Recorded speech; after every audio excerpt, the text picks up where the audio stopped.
Good morning. Today, 4th July 2020, and myself is Shailesh Kokate. I am going to discuss today's Daily Hindu current affairs for various exams like UPSC, MPSC, staff selection, CDS, NDA, public service examination, and other banking examination. I belong to Siddhanti IAS Academy itself currently. Okay. Now we'll see today's update from the Hindu newspaper. So the very first update is related to national level, that India won't import power equipment from China. म्हणजे government of इंडियानं ठरवलेलं आहे की इथून पुढे चायनाकडून कोणत्याही पद्धतीचे power equipments purchase करायचे नाही. Okay. Now union minister of power mister R K Singh. Okay. R K Singh हे देशाचे केंद्रीय ऊर्जा मंत्री आहेत. त्यांनी असं ठरवलेलं आहे की India will not import power equipment from China. Okay. केंद्र सरकारनं असं ठरवलेलं आहे की इंडिया हे काय करणार नाही. India will not purchase any power equipment from China. Bharat सरकार चायनाकडून कोणत्याही पद्धतीचे पॉवर इक्विपमेंट परचेस करणार नाही. सन 2018-19 मध्ये भारत सरकारनं साधारणपणे 71,000 कोटी इतकं काय घेतलेलं आहे, पॉवर इक्विपमेंट चायनाकडून परचेस केलेलं आहे. During 2018-19, Government of India imported power equipments from China of rupees 71,000 crore. Okay.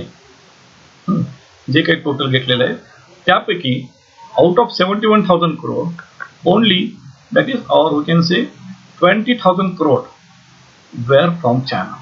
Bharat सरकारनं जे 71,000 कोटी रुपयाची पॉवर इक्विपमेंट्स परचेस केलेले आहेत, कंट्रीज पॉवर इक्विपमेंट इम्पोर्ट केला होता सन 2018-19 ला, त्याची किंमत होती 71,000 कोटी. त्यापैकी 20,000 करोड हे एकट्या चायनातून परचेस केलं होतं. चायनाचा जर वाटा बघितला जर पॉवर इक्विपमेंट परचेस करण्यामध्ये भारत सरकारचा, तर 28.12% इतके इक्विपमेंट्स, पॉवर इक्विपमेंट्स आपण चायनातून काय केले होते, परचेस केले होते. Okay. Now this is our second news. So this news is about plasma donation can't be made mandatory. It's said by the High Court. High Courtनं सांगितलेलं आहे, दिल्ली हायकोर्टनं असं सांगितलेलं आहे की प्लाझ्मा डोनेशन हे कंपल्सरी होऊ नाही शकत. प्लाझ्मा डोनेशन हे कंपल्सरी होऊ शकत नाही. आपण कालच्या स्लाइडमध्ये बघितलेलं आहे.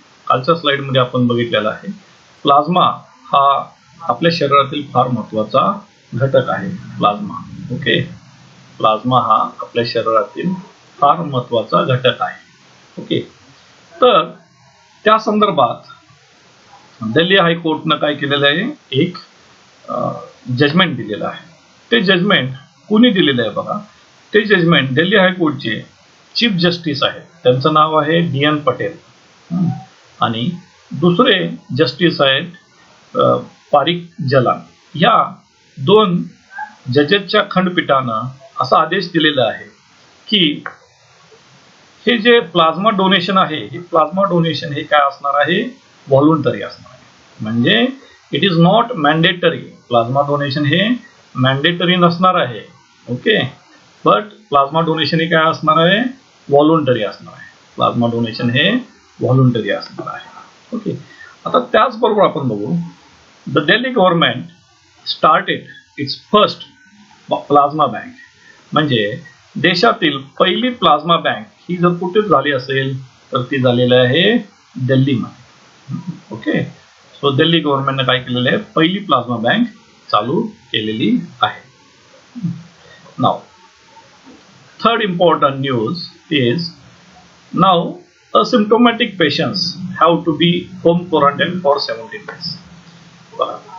आपल्याला माहिती आहे की होम क्वारंटाईनचा कालावधी हा 14 दिवसाचा असतो, परंतु कर्नाटक सरकारनं असं सांगितलेलं आहे की होम क्वारंटाईनचा कालावधी हा 17 दिवसाचा राहील. होम क्वारंटाईनचा कालावधी काय राहील? 17 दिवसाचा. असं कोणी सांगितलेलं आहे? कर्नाटक सरकारनं सांगितलेलं आहे. कर्नाटक गव्हर्नमेंटनं सांगितलेलं आहे होम क्वारंटाईनचा कालखंड हा 14 ऐवजी आता 17 दिवसाचा राहील.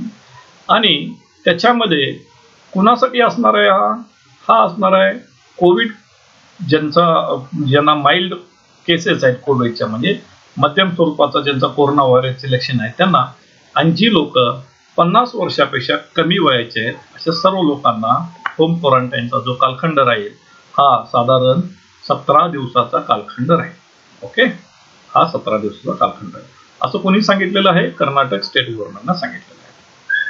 तिसरी न्यूज आहे, चौथी न्यूज आहे की after Mizoram, Nagaland bans sale of dog meet.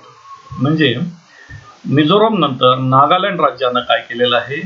Dog म्हणजे कुत्र्याचं मटण विकण्यासाठी बंदी केलेली आहे.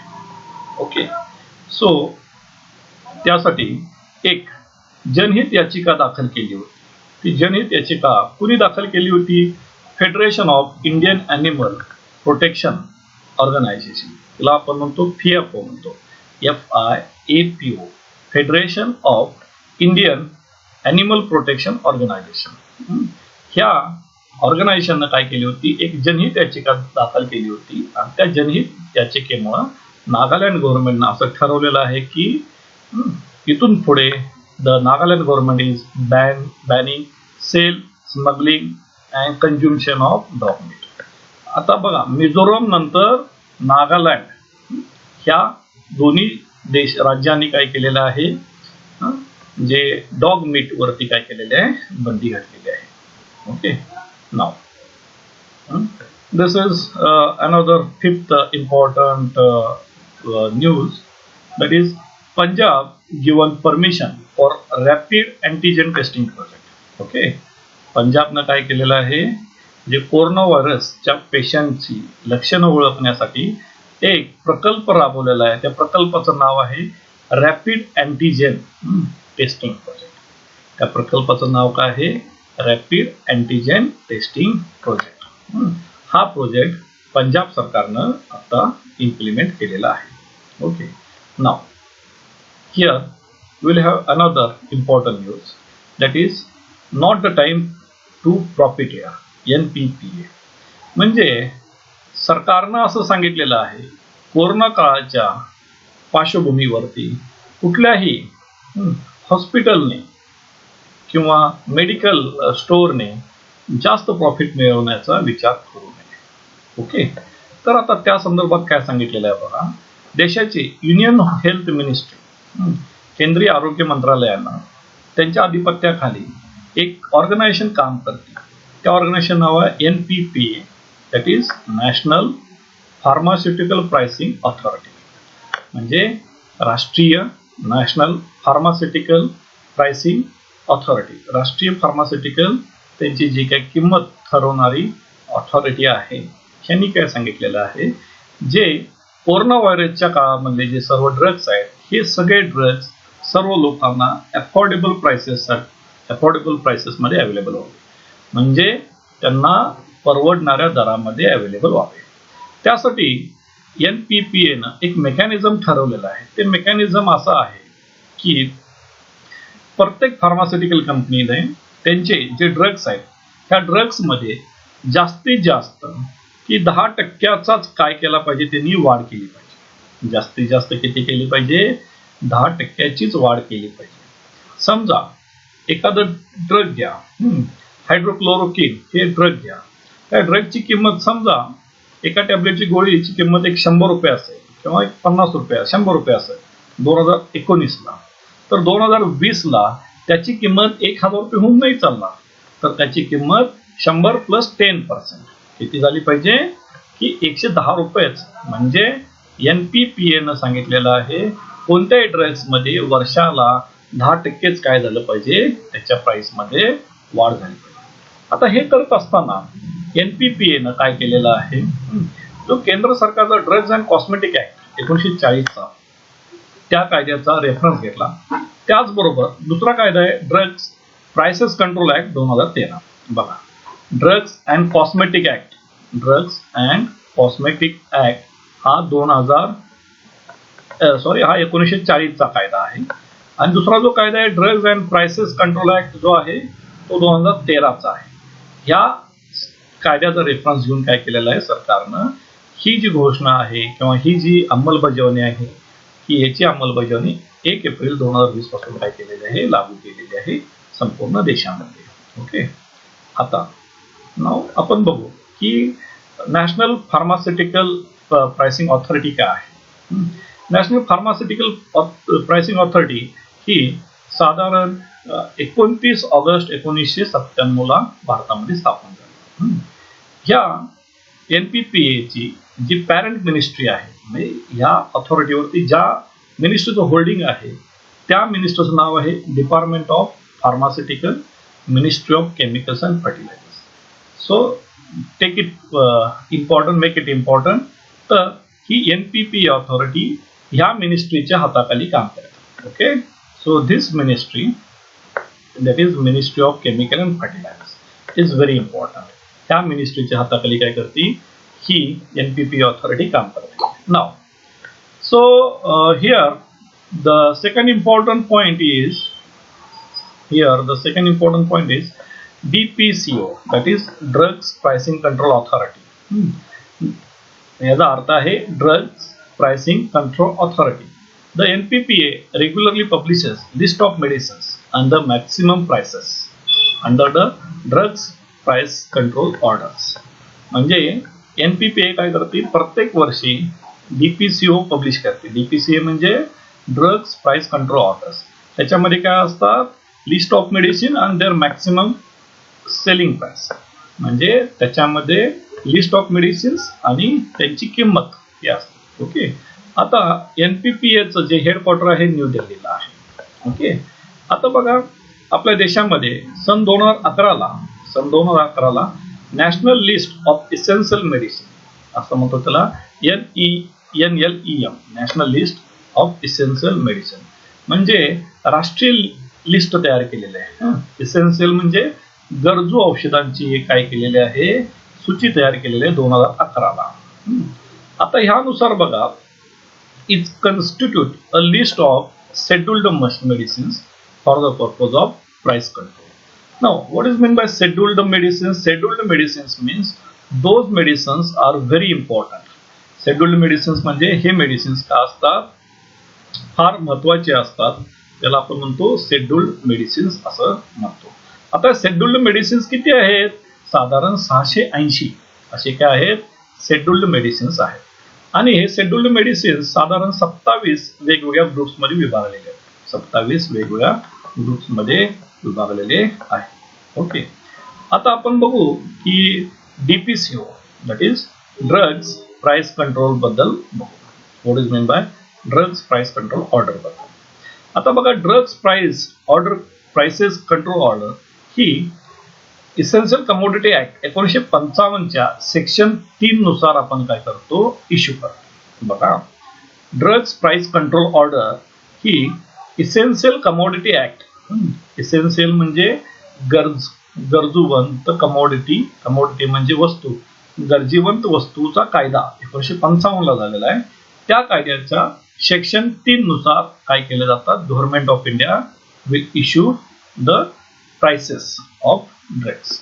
ओके, आता बघा ह्याच्यामध्ये काय आहे, the order consist a list of price control drugs. ह्याच्यामध्ये काय असतं, लिस्ट असते आणि त्या लिस्ट मध्ये एक प्रोसिजर असतं, गव्हर्नमेंट कशा पद्धतीने ड्रगची प्राइस फिक्स करेल, मेथड असेल कशा पद्धतीने गव्हर्नमेंट ती प्राइस इम्प्लिमेंट करेल. ओके, ह्या सगळ्या प्रोव्हिजन्स कशामध्ये केलेल्या असतात, ड्रग्स प्राइस कंट्रोल ऑर्डर मध्ये असतात. ओके, आता हा ड्रग्स प्राइस कंट्रोल ऑर्डर हा रिसेंटली 2019 ला काय केलेला आहे, ह्याच्यामध्ये बदल केलेला आहे, म्हणजे recently amended in 2019, that is DPCO amended in 2019. 2019 ला याच्यामध्ये काय केलेलं आहे, बदल केलेला आहे. Now in this exemption from the price control regulation for 5 years, म्हणजे ह्याच्यामध्ये काय केलेलं आहे, 2019च्या कायद्यामध्ये काय केलेलं आहे, 5 वर्षासाठी काय केलेलं आहे, जे प्राइस कंट्रोल मध्ये काय करायचं आहे, प्राइस कंट्रोलसाठी एक्झम्पशन दिलेलं आहे, सूट दिलेली आहे. ओके. आता ह्यासाठी नीती आयोग, आपण प्लॅनिंग कमिशनच्या ठिकाणी नीती आयोगाची स्थापना केली. Planning commission NITI Aayog recommended amendments to the drugs price control order. यासाठी काय केलेलं आहे, या अमेंडमेंट DPCO ला नीती आयोगाला सजेस्ट केलेलं आहे. आता drugs for treating rare or orphan disease to will except from the price control. म्हणजे ह्याच्यामध्ये असं सांगितलेलं आहे, जे ड्रग्स आपण जे डिसीजेस असतात, ज्याला रेअर डिसीजेस असतात, रेअर मधले रेअर डिसीज असतात, त्यांना काय केलेलं आपण एक्झम्प्ट केलेलं आहे प्राइस कंट्रोल. ओके. तर हे त्यामध्ये आपल्याला मेन्शन करावं लागेल. Now okay. So here we have seen the drugs price control order. Okay. Now the next point is panel is on science and technology to meet on pandemic. आता बघा, पार्लमेंटची एक standing कमिटीची आहे, पार्लमेंटची एक स्टँडिंग कमिटी आहे, याला म्हणतो पार्लमेंटची स्थायी समिती. पार्लमेंट म्हणजे केंद्रीय पार्लमेंट, स्टँडिंग म्हणजे स्थायी समिती. कशावरती आहे ती स्थायी समिती? Science and technology. तर सध्याची पार्लमेंटच्या स्टँडिंग कमिटी जी सायन्स अँड टेक्नॉलॉजीची आहे, त्याचे लीडर आहेत काँग्रेसचे नेते जयराम रमेश. यांनी काय ठरवलेलं आहे, 10 जुलैला ह्या कमिटीची मीटिंग ठेवलेली आहे. आता ह्या कमिटीचा जो मुख्य हेतू आहे, to deal with COVID-19 and other pandemics in future. म्हणजे की कोरोना व्हायरस संदर्भात ही मीटिंग असणार आहे आणि अशा पद्धतीचे की रोग भविष्यामध्ये उद्भवू नयेत, त्यासाठी काय आपल्याला करावं लागेल, त्याच्यासाठी पार्लमेंटची स्टँडिंग कमिटी जी आहे, स्थायी समिती जी सायन्स अँड टेक्नॉलॉजीसाठी आहे, त्याचे प्रमुख जयराम रमेश आहेत. त्यांनी 10 तारखेला मीटिंग ठेवलेली आहे. Okay. Now the next is India will accept marine case ruling sed by the central government. असं कोण म्हणलेलं आहे? सेंट्रल गव्हर्नमेंटने म्हणलेलं आहे. आता हा इश्यू काय आहे बघा, 15 फेब्रुवारी 2012ला काय झालेलं आहे, आपले काही भारतीय फिशरमॅन म्हणजे भारतीय जे मच्छीमारी आहेत, यांना 2 इटालियन मरीन्स, यांचं नाव आहे सल्वाटोर गिरोने अँड मॅसिमिलियानो लॅट्रो, यांनी काय केलेलं आहे, समुद्रामध्ये त्यांना गोळ्या मारलेल्या आहेत. बघा हा इश्यू का आहे. 15 फेब्रुवारी 2012ला काही भारतीय मच्छीमारांच्या वरती 2 इटालियन मरीन म्हणजे इटालियन सोल्जर, नेव्हीचे सोल्जर्स, यांची नाव आहे सल्वाटोर गिरोने आणि दुसऱ्यांचं नाव आहे मॅसिमिलियानो लॅट्रो. यांनी काय केलेलं आहे, गोळीबार केलेला आणि त्यात ते मृत्युमुखी पडलेले होते. तेव्हापासून त्यांना काय केलेलं आहे, कुणाला, हे 2 इटालियन मरीन आहेत, त्यांना इटलीमध्ये काय केलेलं आहे, अटक, म्हणजे पहिल्यांदा भारतामध्ये अटक केली, त्यानंतर त्यांना आपण इटलीमध्ये स्थानपन्न, डिटेन्शन करणे म्हणजे त्यांना तिथं स्थानपन्न करून किंवा नजरकैदेत ठेवलेलं आहे. तर ह्या संदर्भात की भारत सरकार आणि इटली सरकारचा एक case United Nations convention on law of sea ह्या कोर्टामध्ये काय झालेलं आहे, एक केस चालू होती आणि ह्या केसमध्ये जो निकाल आहे तो भारत सरकारच्या विरोधात गेलेला आहे. बघा त्यामध्ये काय आहे, कुठं हा निकाल झालेला आहे, United Nations convention on law of the sea, त्याला म्हणतो UN क्लॉज. त्या ठिकाणी काय केलेलं आहे, तो निर्णय आपल्या विरोधात गेलेला आहे आणि त्या ठिकाणी कोर्टाने असं सांगितलेलं आहे, दिस 2 मरीन्स विल एन्जॉय इम्युनिटी. हे 2 इटालियन आहेत ना, यांना काय मिळावं, इम्युनिटी मिळावं, म्हणजे यांना काय करायचं, सोडून द्या. आणि ते भारताच्या आउटसाइड ऑफ ज्युरिडिक्शन आहे, म्हणजे भारत सरकारच्या कोर्टाच्या अधिकारामध्ये येत नाही, असं कोणी सांगितलेलं आहे, United Nations convention on law of the sea. आता आपण बघू United Nation convention of law on sea का आहे. बघा, United Nation convention on law of the sea हा 10 डिसेंबर 1982 ला मॉन्टेगो बे या ठिकाणी ह्या कायद्याची सुरुवात झाली. हा कायदा काय झाला, कधी झाला, सुरुवात झाला म्हणजे सिग्नेचर साठी सर्वांच्या समोर ठेवला. कधी ठेवला, 10 डिसेंबर 1982 ला. ओके. परंतु त्या कायद्यावरती शेवटची साईन होऊन साधारण 16 नोव्हेंबर 1994 ला हा कायदा काय झाला, अस्तित्वात आला. That is this convention in came into force. Convention म्हणजे काय, कन्व्हेन्शन म्हणजे agreement. Agreement in the sense करार. हा जो करार आहे 10 डिसेंबर 1982 ला ह्याच्यावरती चर्चा चालू झाली आणि हा करार सन 1994 ला 16 नोव्हेंबरला अस्तित्वात आला. आता ह्या करारामध्ये साधारण 320 आर्टिकल आहेत आणि 9 अनेक्सेस आहेत. 320 काय आहेत, आर्टिकल आहेत. आता हे जे 320 आर्टिकल्स आहेत, ही 320 आर्टिकल्स ह्या वेगवेगळ्या मुद्द्यावरती आहेत. पहिला मुद्दा आहे की ocean space such as delimitation. प्रत्येक देशाची समुद्राची स्पेस किती असेल. त्यानंतर एन्व्हायरमेंटल कंट्रोल कशा पद्धतीने केलं पाहिजे. त्यानंतर मरीन सायंटिफिक रिसर्च, जे वेगवेगळे R&D चे रिसर्च प्रोजेक्ट्स आपण समुद्रावरती करतो त्याच्या संदर्भात त्या 320 आर्टिकल मध्ये नमूद केलेलं आहे. इकॉनॉमिक अँड कमर्शियल ऍक्टिव्हिटी, समुद्रामधल्या प्रत्येक देशाच्या आर्थिक आणि व्यापारिक ऍक्टिव्हिटीज कशा असतात. ट्रान्सफर ऑफ टेक्नॉलॉजीज, ह्या 320 आर्टिकल मध्ये आपलं काय आहे की टेक्नॉलॉजी ट्रान्सफर केली पाहिजे, त्या संदर्भात ही सांगितलं. महत्वाचा मुद्दा आहे settlement of disputes related to ocean matters, म्हणजे जे देशांच्या मध्ये असणारे वेगवेगळे मतभेद आहेत हे काय झाले पाहिजे, सेटलमेंट आपण काय केले, मतभेद काय केले पाहिजे, डिस्प्यूट्स. सेटलमेंट म्हणजे मतभेदांचं काय केलं पाहिजे, निराकरण केलं पाहिजे. अशा काय आहेत ह्या 6 प्रोव्हिजन्स, 6 प्रोव्हिजन्स काय आहेत या 320 आर्टिकल्स मध्ये नमूद केलेले आहेत. आता बघा, भारत सरकार, India is also member of UN class, म्हणजे भारत सरकारनं सुद्धा काय केलेलं आहे, 16 नोव्हेंबर 1994 ला काय केलेलं आहे, हा करार साईन केलेला आहे. आता हा करार साईन केलेला आहे, किती देशांनी साईन केलेला हा करार, 167 देशांनी साईन केलेला आहे.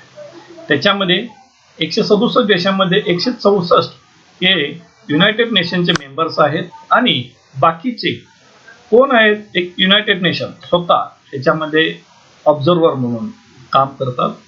अँड त्याच्याच बरोबर पॅलेस्टाईन एक आहे, त्यानंतर कुक आयसलँड एक आहे आणि युरोपियन युनियन. बघा, पॅलेस्टाईन, कुक आयसलँड आणि युरोपियन युनियन हे 3 ऍडिशनल सदस्य आहेत. कशामध्ये, 167 देशामध्ये 164 देश प्लस हे 3 बाकीचे सदस्य. इंडिया सुद्धा काय आहे, UN क्लबचा मेंबर आहे. ओके. नाव आता आपण बघू की प्रत्येक देशाची जी टेरिटरी, म्हणजे ह्याच्यामध्ये आपण म्हणलो ना, आपण चर्चा केली as we discuss earlier about ocean space, as we discuss about ocean space. प्रत्येक देशाची ओशियन स्पेस किंवा डिलिमिटेशन कशा पद्धतीने मेजर करतो ते आपण बघू. Okay. Now here will see. बघा, ही प्रत्येक देशाची ओशियन स्पेस आपण मेजर कशी करतो बघा. सो ही झाली देशाची, प्रत्येक देशाची बाउंड्री आहे कोस्टल एरियाला. So this is a coastal area. Okay. आता हा कोस्टल एरिया पासून से 12 nautical miles, 12 nautical miles. Now 1 nautical mile is equal to 1.852 kilometre. 1 nautical miles is equal to 1.852 kilometre. बघा, समुद्र किनाऱ्यापासून किंवा समुद्राच्या काठापासून सी कोस्ट एरियापासून 12 नॉटिकल माइल्स गेलं तर आपण त्याला टेरिटोरियल वॉटर्स म्हणतो. त्या प्रत्येक देशाची ही काय भूभागाचा समुद्र म्हणतो. त्यानंतर 12 नॉटिकल प्लस गेलो म्हणजे 12 nautical miles plus 12 nautical miles, त्याला कंटिजियस झोन म्हणतो. त्याला कंटिजियस झोन म्हणतो. आणि सर्वात महत्वाचं आहे की exclusive economic zone. Exclusive economic zone हा प्रत्येक देशाच्या समुद्र किनाऱ्यापासून साधारण 200 नॉटिकल माइल्स असतो.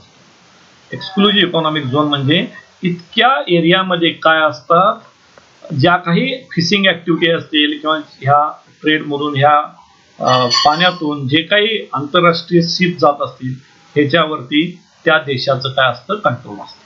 म्हणजे कुठल्याही देशाला जर 200 नॉटिकल माईलच्या आतमध्ये जर त्यांची शिप येत असेल तर त्या देशाची परवानगी घ्यावी लागते. तर त्या देशाची काय करावी लागते, परवानगी घ्यावी लागते. So here we measure the nautical miles. Okay, now we'll see the next one. That is, the next point is clinical trials get opportunity for India. Clinical trials मध्ये देशामध्ये फार मोठ्या संधी आहेत असं कोणी सांगितलेलं आहे, तर बायकॉन कंपनीच्या प्रमुख आहेत, चेअरमन, यांचं नाव आहे किरण मुजुमदार शॉ. बायकॉन या कंपनीच्या ज्या प्रमुख आहेत त्यांचं नाव आहे काय, किरण मुजुमदार शॉ. यांनी सांगितलेलं आहे की क्लिनिकल ट्रायल्स मध्ये भारतामध्ये फार मोठ्या संधी आहेत. आता ह्या संधी कशासाठी आहेत बघा, जॉब क्रिएशन, त्याच्यामध्ये नवीन जॉब्स तयार होऊ शकतात. इनोव्हेशन, त्याच्यामध्ये वेगवेगळ्या पद्धतीचं इनोव्हेशन करण्यासाठी संधी आहे. नाव आता आपण विचार करू बायकॉन कंपनी काय आहे. बायकॉन ही इंडियन कंपनी आहे, ही ग्लोबली रेकग्नाइज आहे आणि ह्या कंपनीचं जे काम आहे हे फार्मा आणि बायोटेक्नॉलॉजी फील्डमध्ये कंपनी काम करते. आणि ह्या कंपनीचे कस्टमर्स आहेत हे साधारण 120 देशांमध्ये आहेत. आणि ह्या कंपनीचे सध्याचे प्रमुख आहेत किंवा एक महिला आहे, त्यांचं नाव आहे Kiran Mazumdar Shaw. Okay, now we'll see about the information about the sports. Now Hima Das, Hima Das बद्दल आपण विचार करू. Hima Das, before 2 years ago when Hima broke out the 400 meter national record with stunning 50.79 seconds at Jakarta Asia.